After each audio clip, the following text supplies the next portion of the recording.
মোবারক, ঈদ মোবারক, ঈদ মোবারক। শুভ সময়। প্রিয় দর্শক, আমন্ত্রণ জানাচ্ছি চিকিৎসকদের পরিবেশনায় বিনোদনমূলক ঈদ অনুষ্ঠান আউট অফ চেম্বারে। আপনারা জানেন আমরা অতি ব্যস্ত মানুষ, রোগী, চিকিৎসা কর্ম নিয়ে সব সময় ব্যস্ত, কিন্তু আপনাদের মতো আমাদেরও রয়েছে আনন্দ বিনোদনের নানা অনুষঙ্গ। তারই বহিঃ প্রকাশ আজকের আউট অফ চেম্বার। শুরুতেই আধুনিক গান নিয়ে আসছেন চক্ষুরোগ বিশেষজ্ঞ প্রফেসর ডক্টর আনিসুজ্জামান। গানটি লিখেছেন জামাল রেজা, সুর করেছেন এসকে শানু।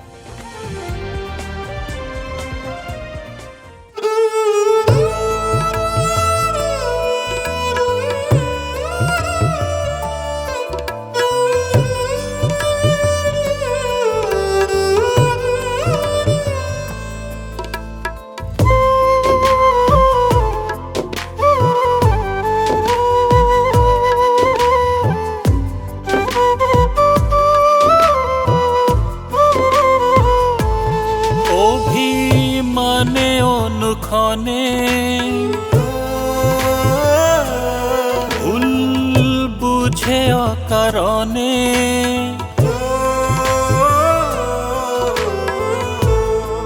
অভিমানে অনুক্ষণে ভুল বুঝে অকারণে চলে গেলে তুমি সেই থেকে এই বুকে ধুধু মরুভূমি আমার, সেই থেকে এই বুকে ধুধু মরুভূমি।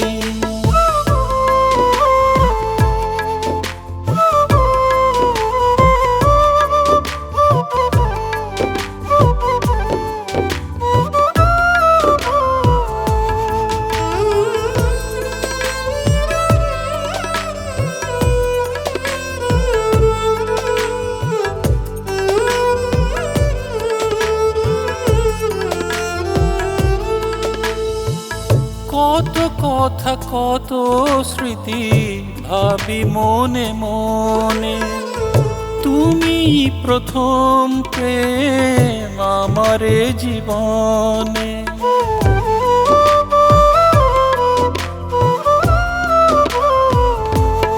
ও কত কথা কত স্মৃতি ভাবি মনে মনে, তুমি প্রথম প্রেম আমারে জীবনে।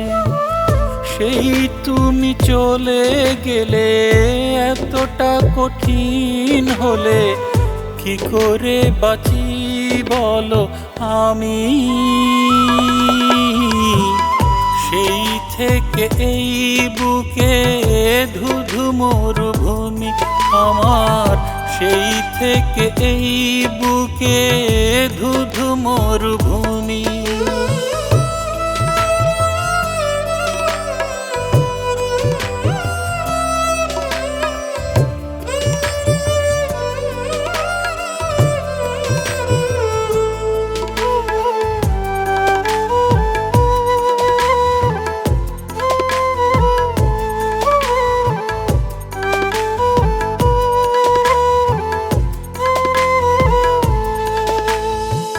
প্রেম ছিল দুজনার, ছিল ভালোবাসা, দুজনার মনেই ছিল অপুরাণ আশা।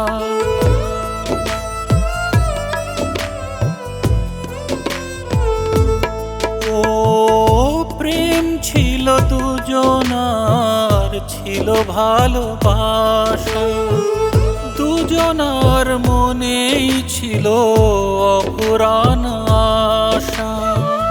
হঠাৎ বদলে গেলে মুখটা ফিরিয়ে নিলে নির্বাক হয়ে গেলাম আমি। সেই থেকে এই বুকে ধুধু মরুভূমি আমার, সেই থেকে এই বুকে ধুধু মরুভূমি।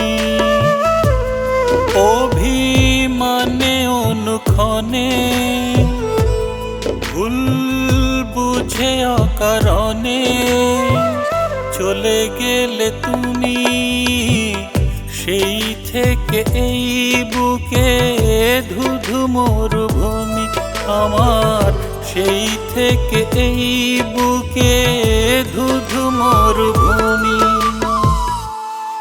দর্শক, এ পর্যায়ে আমরা একটি কৌতুক শুনব। কৌতুকটি নিয়ে আসছেন প্রফেসর ডাক্তার অরূপ রতন চৌধুরী, বিশিষ্ট দন্তরোগ বিশেষজ্ঞ।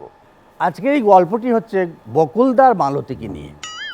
বকুলদা আর মালতী তারা দুজনে খুব সংসারী এবং তাদের সংসারটা খুব সুখের। কিন্তু হঠাৎ একদিন মালতীর শরীর খারাপ হয়ে গেল, ডাক্তারের কাছে নিয়ে যাওয়া হলো। ডাক্তার এটা সেটা পরীক্ষা দিলেন এবং মালতী ওষুধ খাওয়া শুরু করলো বাসায় এসে। কিন্তু মালতী প্রায় দুর্বল হয়ে যাচ্ছিল। তো একদিন মালতীদি বলছেন বকুলদাকে, আচ্ছা আমি যদি মরে যাই তবে তুমি কি আরেকটি বিয়ে করবে? তো বকুল বলছে, তুমি এসব কী কথাবার্তা বলছো? তুমি খামাখা এসব চিন্তা করছো না, বাদ দাও তো এসব চিন্তা।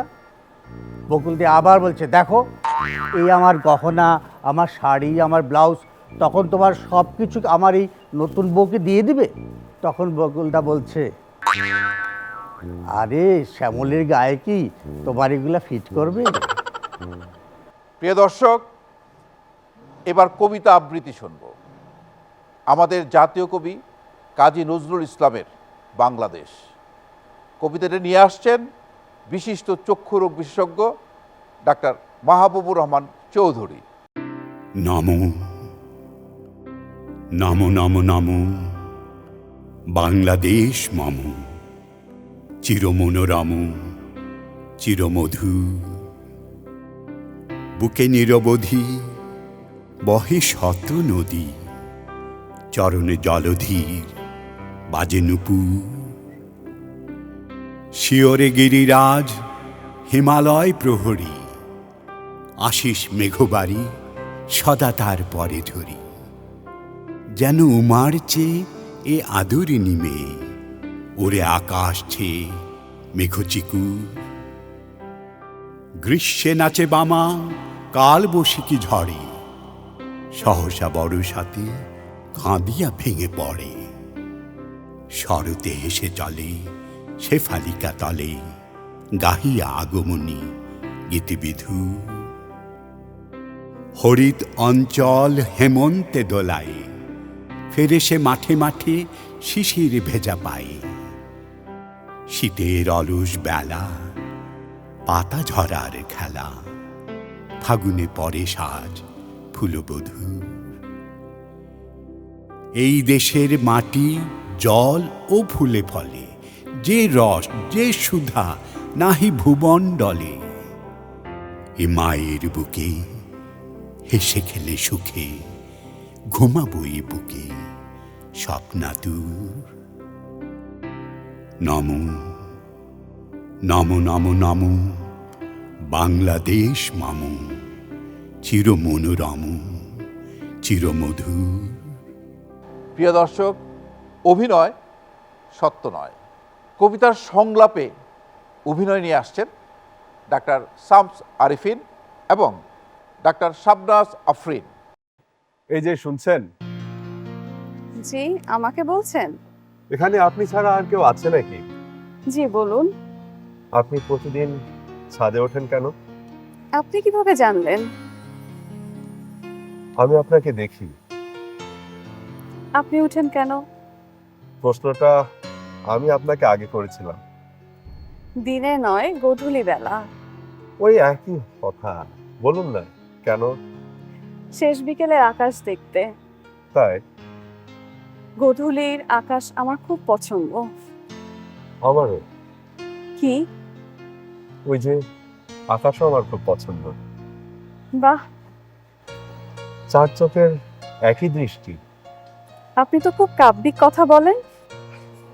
আমাদের দুজনেরই আকাশ পছন্দ, দুজনেই একই বাসায় থাকি, দুজনেরই একটাই আকাশ,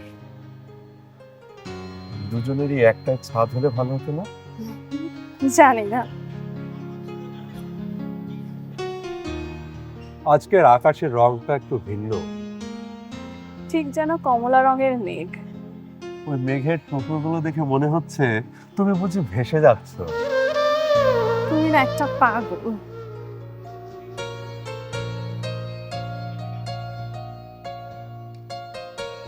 কি? কিছু না।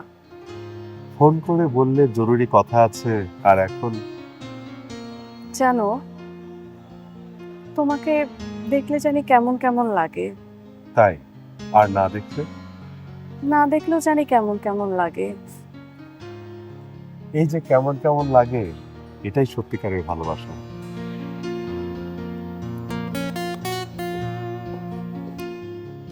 চলো, বহুদূর পথ যাব আমরা একসাথে।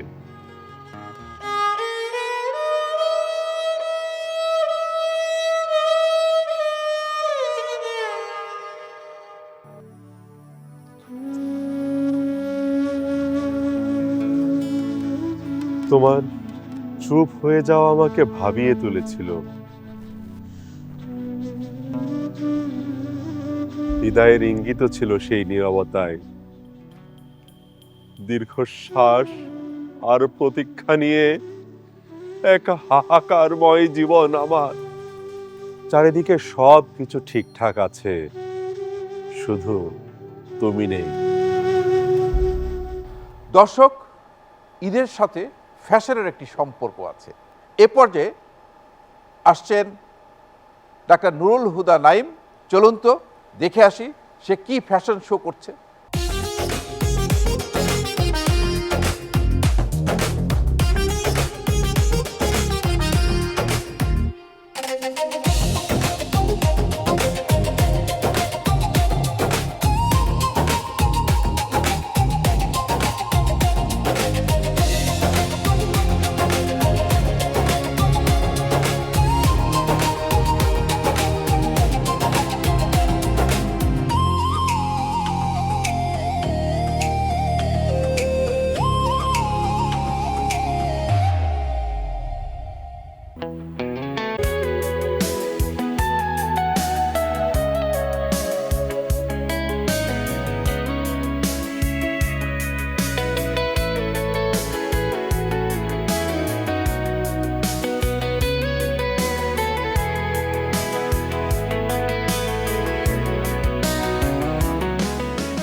দর্শক, ওরে নীল দরিয়া, এই গানটি আমরা শুনবো বাঁশির সুরে।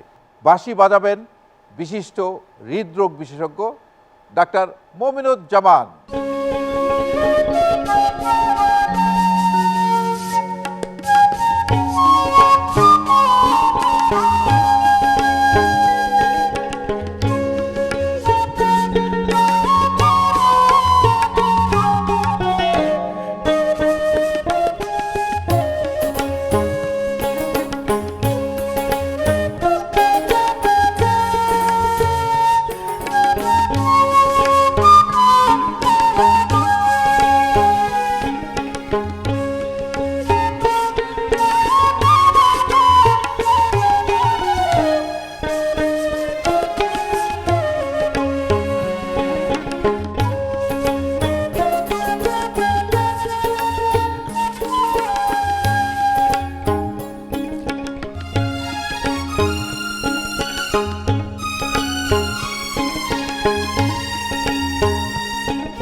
দর্শক, আমরা দেয়ালে কিংবা গাছে অনেক সময় দেখে থাকি A+Z ক+জ প্রেমের একটি অভিপ্রায়। আজকে এমন একটি প্রেমের গান শুনব। গানটি নিয়ে আসছেন ডাক্তার শেখ নাজবুল ইসলাম। তিনি সহকারী অধ্যাপক, জাতীয় বক্ষবিধি ইনস্টিটিউট ও হাসপাতাল। গানটি লিখেছেন জামাল রেজা, সুর করেছেন পুলক।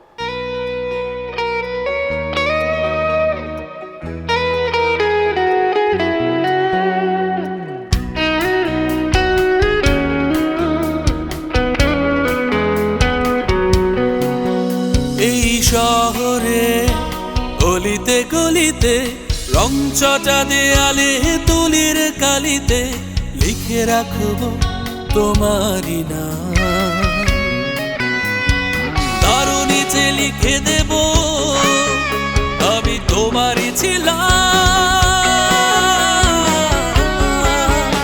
আমি তোমারই ছিলাম, আমি তোমারই ছিলাম, আমি তোমারই ছিলাম।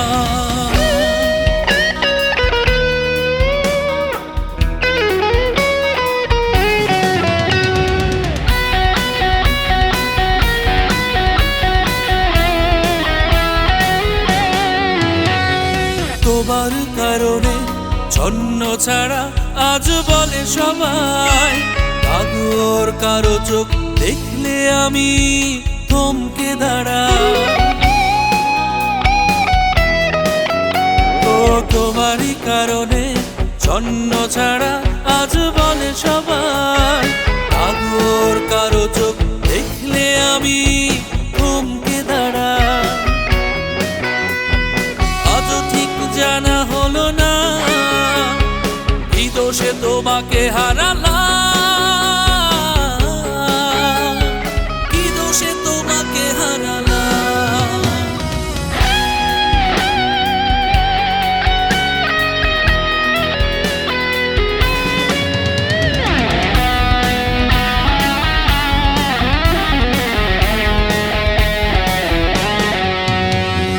মধুর ক্যান্টিনে চায়ের আড্ডার জমে না তোমার মতো মিষ্টি করে কেউ ডাকে না।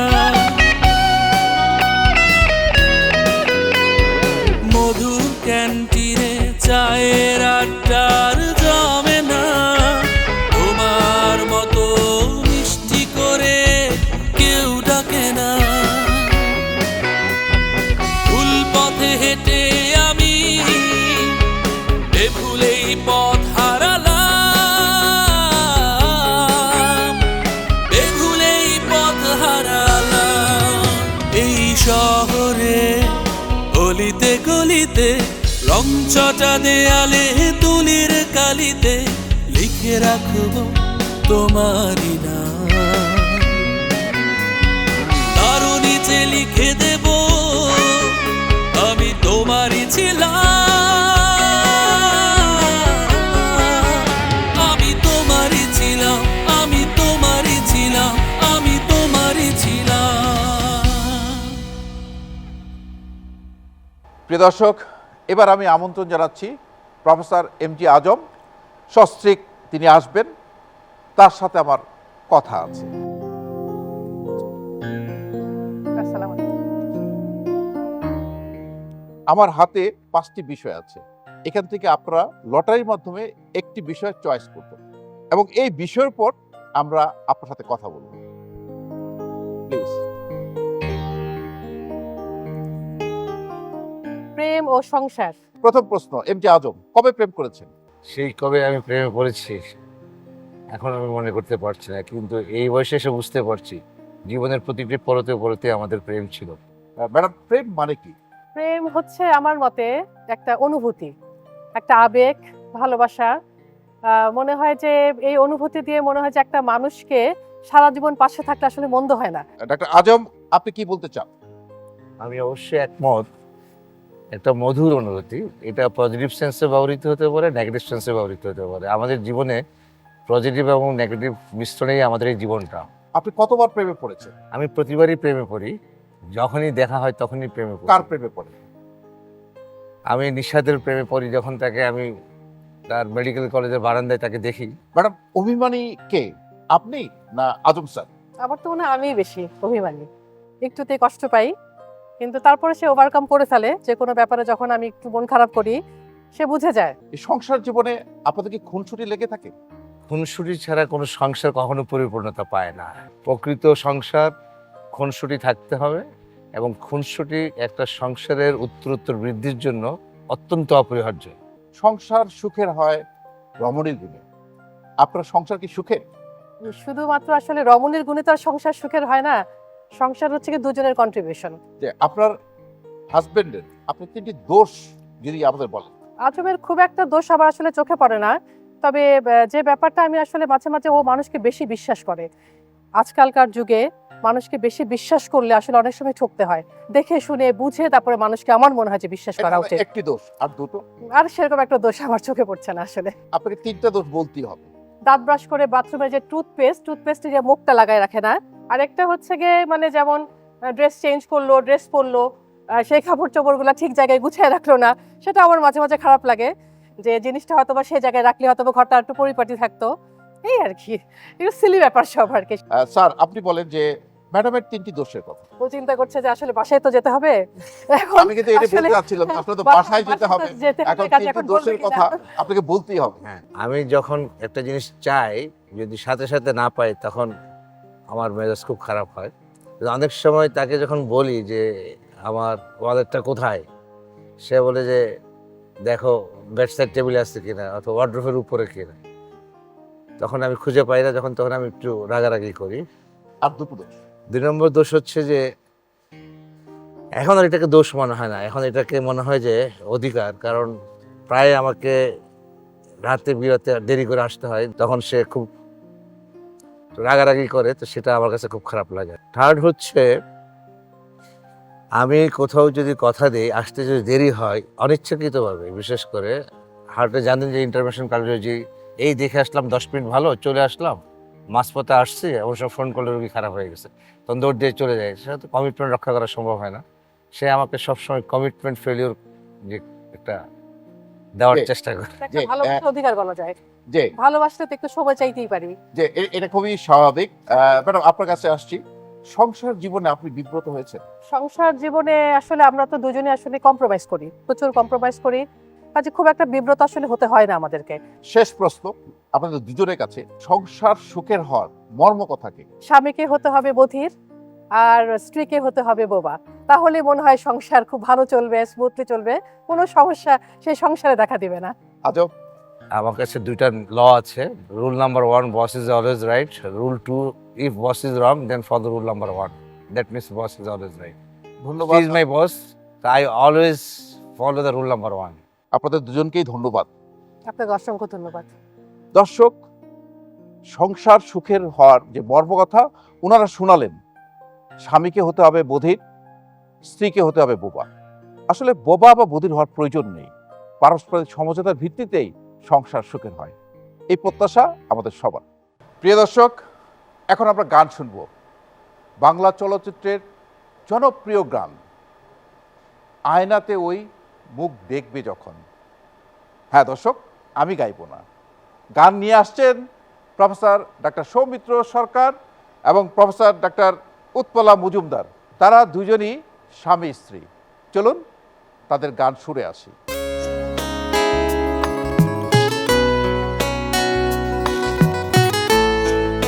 আরে ওদিকে কোথায় যাচ্ছ? কোথায় যাচ্ছ? দাঁড়াও দাঁড়াও দাঁড়াও।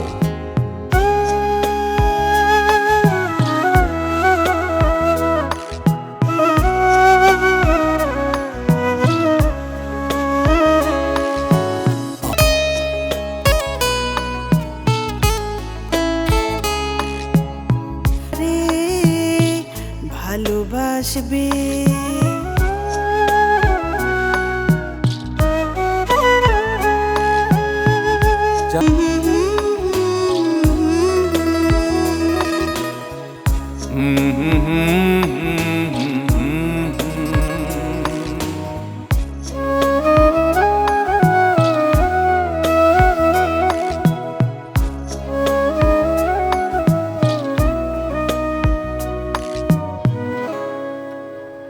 দর্শক, এ পর্যায়ে একটি কবিতা শুনব। কবিগুরু রবীন্দ্রনাথ ঠাকুরের শেষের কবিতা অংশ বিশেষ নিয়ে আসছেন বিশিষ্ট চক্ষুরোগ বিশেষজ্ঞ ডাক্তার মাহবুবুর রহমান চৌধুরী। কালের যাত্রার ধ্বনি শুনিতে কি পাও, তারি রথ নিত্যই উধাও, জাগাইছে অন্তরিক্ষের হৃদয় স্পন্দন। চক্রে পিষ্ঠ আধারের বুক্ষ ফাটা তারার ক্রন্দন। ওগো বন্ধু, সেই ধাবমান কাল জড়ায় ধরিল মোড়ে, ফেলি তার জাল।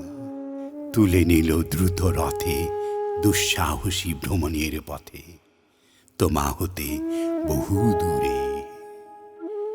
মনে হয় অজস্র মৃত্যুরে পার হয়ে আসিলাম আজি নব প্রভাতের শিখর চূড়ায়।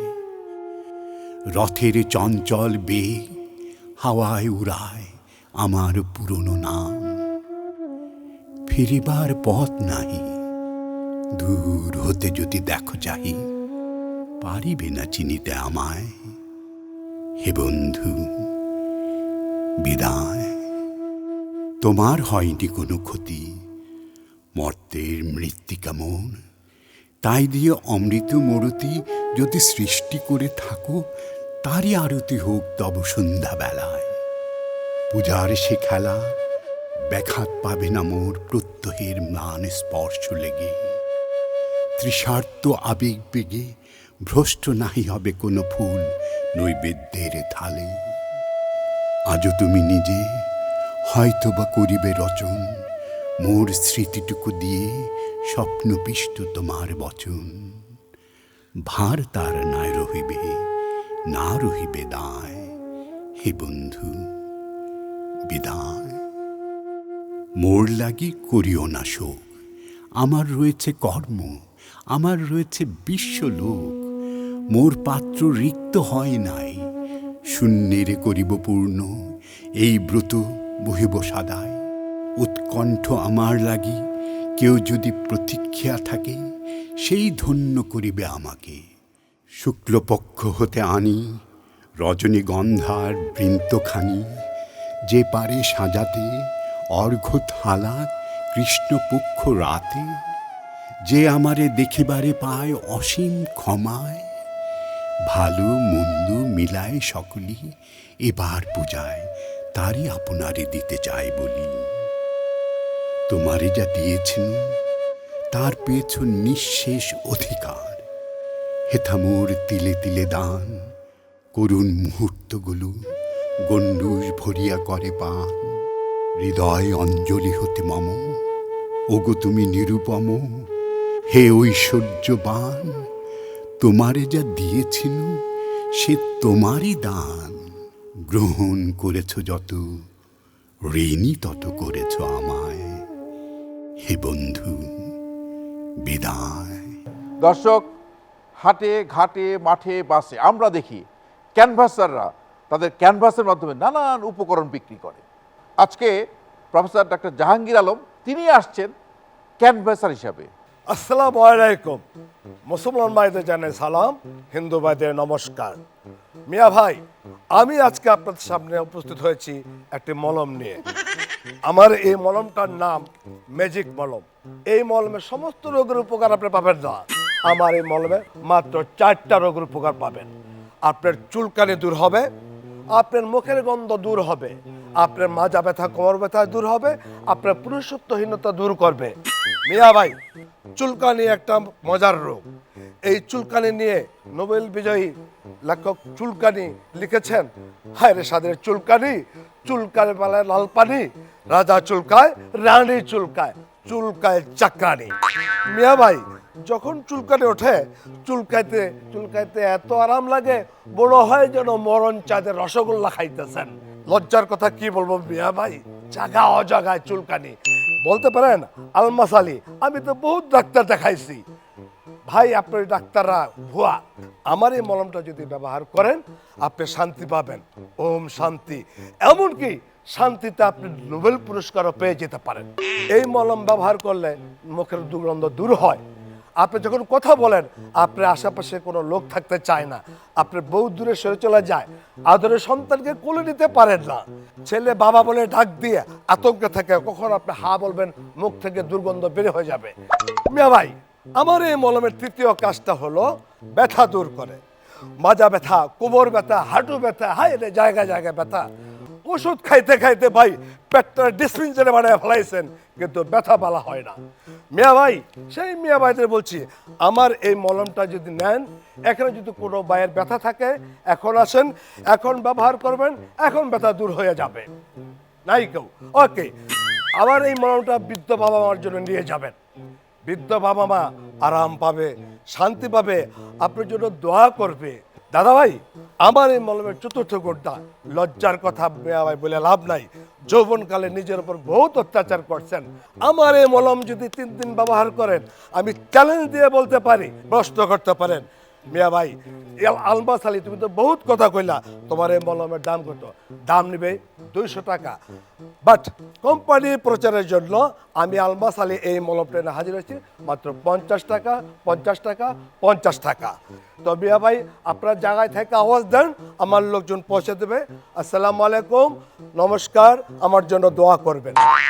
প্রিয় দর্শক, রবীন্দ্রনাথের গানে নৃত্য পরিবেশন করছেন ডাক্তার ইশিকা বিশ্বাস। তিনি সহযোগী অধ্যাপক, মেডিসিন বিভাগ, ঢাকা। কার না মন উতালা হয়। এবার আমরা বাঁশি শুনব। বাঁশি নিয়ে আসছেন বিশিষ্ট হৃদরোগ বিশেষজ্ঞ ডাক্তার মমিনুজ্জামান।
দর্শক, এ পর্যায়ে আমরা একটি কবিতা শুনব। সুনীল গঙ্গোপাধ্যায়ের সেই বিখ্যাত কবিতা কেউ কথা রাখেনি। এই কবিতাটি সিলেটের আঞ্চলিক ভাষায় নিয়ে আসছেন ডাক্তার নুরুল হুদা নাইম। তিনি বিভাগীয় প্রধান, ইএনটি বিভাগ, Sylhet MAG Osmani medical college ও হাসপাতাল। দর্শক, এই বিখ্যাত কবিতাটি সিলেটের আঞ্চলিক ভাষায় করা হলো, সেজন্য আমরা দুঃখিত। বিষয়টি ক্ষমা সুন্দর দৃষ্টিতে দেখার জন্য আপনাদের অনুরোধ করছি। কেউ কথা রাখলো না, 33 বছর পার হয়ে গেল, কেউ কথা রাখলো না। ছোটকালো এক বস্তুমি তান আগমনী গান আখতা তামাইয়া কইসলা, শুক্লা দ্বাদশীর দিন অন্তরাটুকু শুনাইয়া যাইবা। এরপরে কত অমাবস্যা আইলো গেল, এই বস্তুমি আর আইলা না। 25 বছর ধরে অপেক্ষায় আছি। মামা বাড়ির মাঝি নাদের আলিয়ে কইসলা, বড় দাদা ভাই তোমারে আমি 3 ফরর বিল দেখানিত লইয়া যাইমু, যেখানো পদ্ম ফুলের মাথাত হাফে আর ব্রমরে খেলা করে।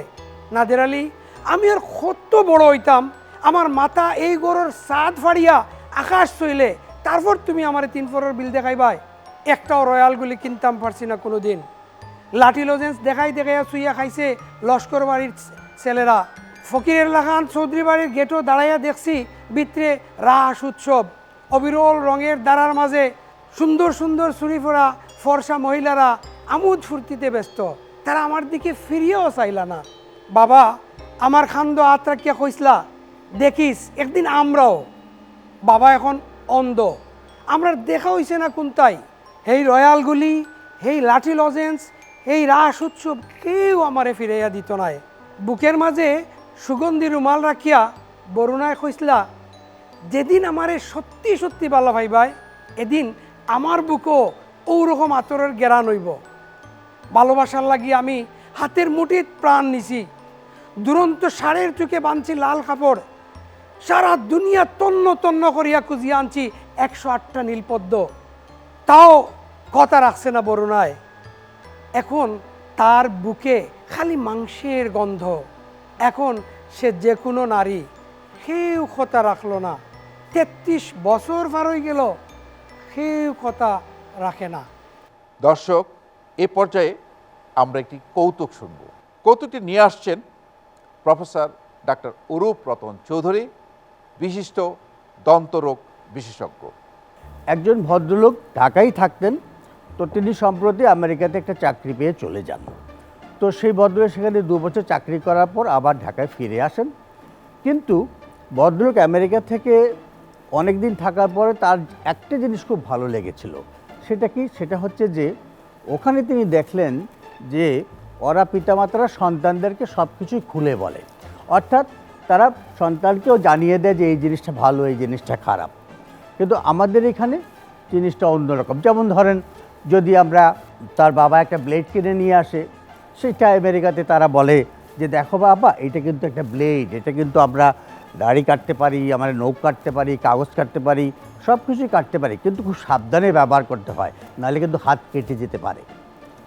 এইসব জিনিস তার সতর্ক করা। কিন্তু আমাদের দেশে সেটা উল্টোটা দেখা যায়। আমরা যদি কিছু কিনে নিয়ে আসি, আমরা বলি আমাদের সন্তান, এই চুপ, এটা ধরবি না, এটা কিন্তু আমার জিনিস, এটা আমি এখানে রেখে দিচ্ছি, তো কিন্তু খবরদার ওইটা নিয়ে নাড়াচাড়া করবি না। তার মানে আমরা একটা ভয়ভীতি দেখিয়ে দিই, আবার একটু তার মধ্যে কিউরিওসিটি তৈরি করি, অর্থাৎ কৌতূহল তৈরি করি। এই যে কৌতূহলটা হয়, তার জন্যে কিন্তু ছেলেমেয়েরা কৌতূহলবশত সেই জিনিসটা দিয়ে ধরে এবং সেই দুর্ঘটনাটাই হয়, অর্থাৎ তার হাতটা কেটে যায়। এই ধরনের দুর্ঘটনা প্রায় হচ্ছে। তো এইসব নিয়ে আমার এই ভদ্রলোক চিন্তা করছিলেন। তো একদিন সন্ধ্যাবেলা তিনি বসছেন, চা খাচ্ছেন, তার সাথে আবার সিগারেটও খাচ্ছেন। তো সিগারেটে টান দিচ্ছেন আর এইসব চিন্তা করছেন। তো ভাবছেন, আচ্ছা এইসব জিনিস তো আমিও আমার ছেলেকেটাকে বলতে পারি, সেও তো ছোট, তাকেও তো সব কিছু জানানো উচিত। তো তিনি বলছেন, আমি যে সিগারেটটা খাই, এই সিগারেটটা তো খুব খারাপ জিনিস, এটা তো বাজে নেশা, তাছাড়া এটা স্বাস্থ্যের জন্য খুবই ক্ষতিকর। এটার মধ্যে প্রায় 7500টি কেমিক্যালস থাকে, টক্সিক উপাদান থাকে, যেগুলো সব বিষাক্ত। তার মধ্যে 70টি আবার কার্সিনোজেনিক, ক্যান্সার তৈরি করে, হৃদরোগ করতে পারে, ব্রেন স্ট্রোক করতে পারে, ফুসফুসে ক্যান্সার করতে পারে। তারপরে আমাদের পুরুষত্ব নষ্ট হয়ে যেতে পারে, পায়ের গ্যাংগ্রিন হতে পারে, কত রোগ হতে পারে। তাহলে আমি আমার ছেলেকে যদি একটু সতর্ক করি তাহলে সে হয়তো আর সিগারেট খাবে না। তাই তিনি সেটা ভাবা মাত্রই ছেলেটাকে ডাকলেন, বল্টু আসো তো বাবা। বল্টু আসলো। কি বাবা বলো, কি বলতে চাও? তো বাবা বলছেন, আচ্ছা নে তুই আজকে একটা সিগারেট খা। তো বাবা মনে মনে ভাবছিলেন ছেলেটা হয়তো সিগারেট খেলে সিগারেট যে ধোঁয়াটা তাতে তার কাশি হবে, তার বাজে একটা স্বাদ লাগবে, শ্বাস নিতে পারবে না, সে একটা বিষাক্ত স্বাদ পেয়ে হয়তো আর জীবনে খাবে না। সেটা ভেবেই কিন্তু বাবা তাকে ডাকলেন এবং একটা সিগারেট খেতে বললেন। তো ছেলে বলছে, না বাবা আমি খাবো না। বাবা বলছেন, আরে তুই খা, আমি তোর বাবা বলছি, তুই খা একটা সিগারেট। ছেলে বলছে, না বাবা আমি খাবো না। বাবা আবার বলছে, আরে আমি তোকে পারমিশন দিচ্ছি, তুই খা একটা সিগারেট, দেখ খেয়ে কেমন লাগে। তখন ছেলে বলছে, বাবা আমি খাবো না, আমি একটু আগেই খেয়ে এসেছি। সুপ্রিয় দর্শক, আবারও আসলাম। এখন আপনাদের সাথে পরিচয় করে দিব স্বনামধন্য ইএনটি বিশেষজ্ঞ প্রফেসর ডাক্তার খোরশেদ আলম মজুমদার, যিনি holy family red crescent medical college ও হাসপাতালের পরিচালকের দায়িত্ব পালন করছেন। তার কাছে আমরা ইএনটির অপারেশন শুনবো না, আজকে আমরা তার কাছে গল্প শুনবো। স্যার আপনাকে স্বাগত আমাদের স্টুডিওতে।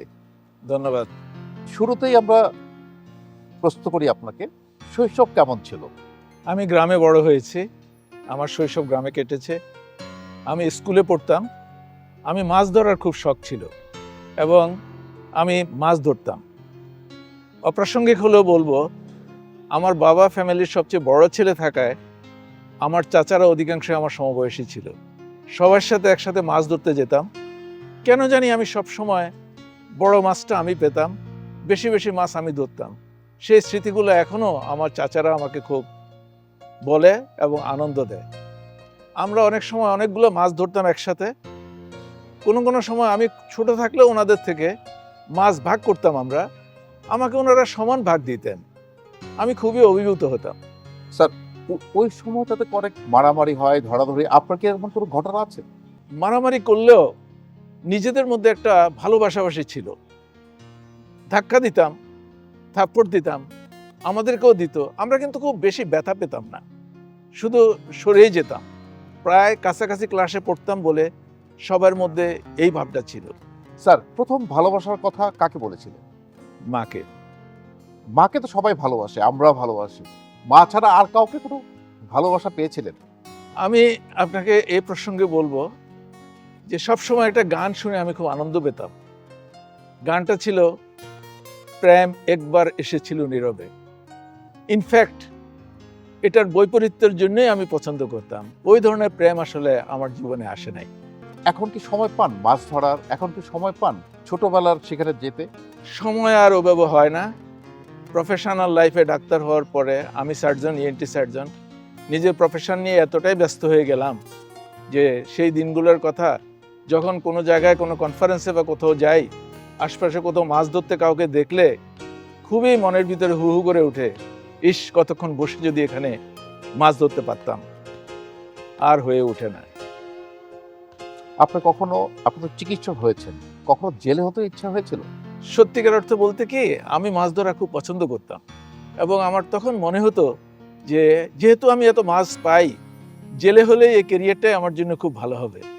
আপনি খুব প্রাণের একটা কথার মধ্যে আঘাত করলেন, আমাকে মনের ভিতরে খুব ফিল করলাম। কিন্তু সময়ের ফেরে ডাক্তার হলাম, স্পেশালিস্ট হলাম, সার্জন হলাম। কখনো ঘুড়ি উড়িয়েছেন? হ্যাঁ, ঘুড়ি উড়ানো আমার ভীষণ শখ ছিল। এই সুতায় এখনো চিন্তা করি, এই সুতায় বেঁধে দিয়ে আমরা দৌড় দিতাম আর ঘুড়ি অনেক উপরের দিকে উঠতে থাকতো। আমরা নাটাই দিয়ে সুতা ঘুরিয়ে ঘুড়িকে কাছে নিয়ে আসতাম। সেই স্মৃতিগুলো আপনি আবার মনে করিয়ে দিলেন। ছোট কাটাকাটি করেছেন, ঘুড়ি কাটাকাটি? হ্যাঁ, বন্ধুরা মিলে, ইভেন ভাই বোনরা মিলেও সমবয়সী একসাথে ছিলাম, ঘুড়ি কেটে দিতাম, অনেক দূরে চলে যেত ঘুড়ি। কিছু ঘুড়ি ছিল এগুলাতে আওয়াজ হতো। আপনাকে কে বলেনি ভালোবাসি? আমি আসলে খুব পড়ুয়া ছাত্র ছিলাম এবং গ্রাম থেকে উঠে আসার সময় সবসময় মনে হতো আমাকে কেরিয়ার করতে হবে। এই মুহূর্তে যদি কেউ প্রেম নিবেদন করে কি করবেন? সমবয়সী হলে চিন্তা করব। জীবনের এই পর্যায়ে এসে স্যার আপনার কি মনে হয় জীবনটা কেমন? জীবনটা কাজের মধ্যে ডুবে থাকায় আনন্দ। সাঁতার কাটতে ইচ্ছে করে? হ্যাঁ, আমি খুব সাঁতার কাটতে জানতাম ছোটবেলা থেকেই। আমরা আমাদের ঠিক আমার বাড়ির পাশে ছোট্ট একটা নদী ছিল, পুঠিমালিয়া নদী। ওখানে আমরা স্কুলে আমার পাড়ে আমরা নেমে যেতাম, সাঁতার কাটতাম। এবং সেই স্মৃতিকে বয়ে নিয়ে আমি যখন কুমিল্লাতে ভিক্টোরিয়া কলেজে পড়তাম, তখন আমাদের কুমিল্লা শহর আপনি জানেন শুধু পুকুরের শহর। একটা অনেক বড় পুকুর ছিল, এটার নাম ধর্মসাগর। এটার এক মাথা থেকে আরেক মাথা পর্যন্ত আমি সাঁতরে গিয়েছিলাম 3 বন্ধু। আজকে ওটার দিকে তাকালে গা শিহরে উঠে যে কাজ কেমন করে করতে পারলাম। সাঁতার খুবই আনন্দের। সাঁতার শারীরিক ব্যায়াম হিসেবেও সর্বোচ্চ। স্যার আপনার জীবনে প্রেম বারবার আসুক, আপনি সুখী হন, এই প্রত্যাশা। আর দর্শক শৈশবে ইচ্ছা করতো কখন বড় হব, এখন ইচ্ছা করে ফিরে যাই শৈশবে। সেটা কোনোটাই সম্ভব নয়। চলুন শৈশবের স্মৃতি ধরে নিয়েই আমরা আগামী পথগুলো চলি এবং এই শৈশবে আমাদের স্মৃতিগুলো বহন করি। দর্শক, হাসন রাজা তার জমিদারি ছেড়ে ধ্যান এবং গানে মত্ত হয়েছিলেন। আমাদের জন্য রেখে গিয়েছেন অসংখ্য গান। এর মধ্যে থেকে লোকে বলে বলে রে ঘর বাড়ি বালানায় আমার, এই গানটি আমরা শুনবো। গানটি নিয়ে আসছেন ডাক্তার আসিফ মুস্তফা মাহমুদ।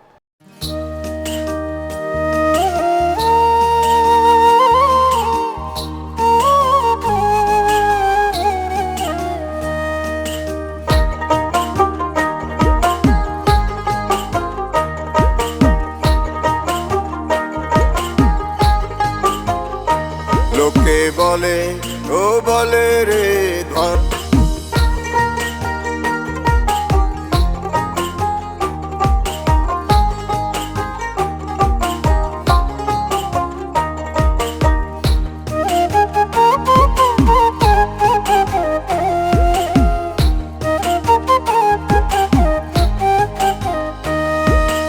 ভালা কইরা ঘর বানাইয়া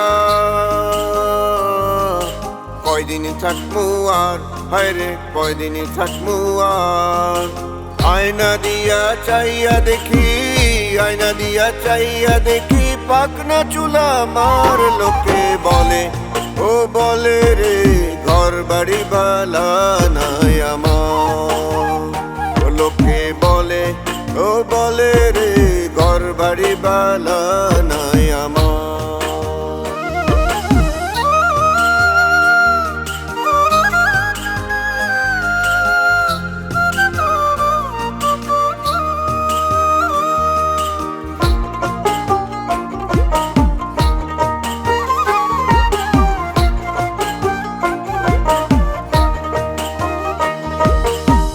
ভাবিয়া হাসন রাজা ঘর দুয়ার না বান্ধে, ঘর দুয়ার না বান্ধে। কোথায় নিয়া রাখবো আল্লাহ, কোথায় নিয়া রাখবো আল্লাহ, তার লাগিয়া কান্দে। লোকে বলে ও বলে রে ঘর বাড়ি বালা নাই আমার। লোকে বলে ও বলে রে ঘর বাড়ি বালা নাই আমার।